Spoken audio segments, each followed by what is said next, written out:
Donc voilà ma classe habituelle. Une classe vidée de ses élèves depuis hier matin, comme deux autres de cette école du centre-ville de Bergerac. Une décision prise par la caisse d'assurance maladie après la découverte ce week-end de 2 cas positifs à la Covid parmi les élèves de l'établissement.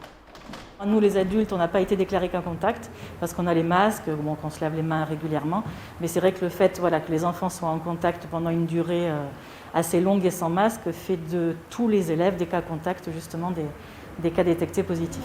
Tous les enfants de ces 3 classes ont donc été placés en quatorzaine et seront testés dans les jours qui viennent. En quelques heures, il a fallu mettre en place les cours à distance et retrouver les réflexes du confinement.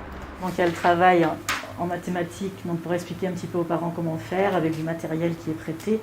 Dans les 2 autres classes de l'école toujours ouvertes, pas de changement dans le protocole sanitaire déjà mis en place depuis la rentrée.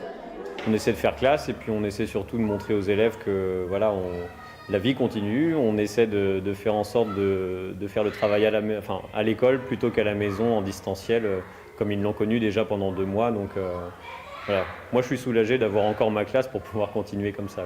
Au total, depuis la rentrée, 25 établissements scolaires du département ont signalé au moins un cas de Covid suspect ou avéré. 22 élèves et 6 professeurs sont directement concernés. Des chiffres loin d'être alarmants pour l'inspecteur d'académie qui n'exclut pas en revanche un retour à l'enseignement à distance. Nous sommes prêts, si à nouveau il doit y avoir un système d'enseignement en distanciel, à l'assurer pour partie.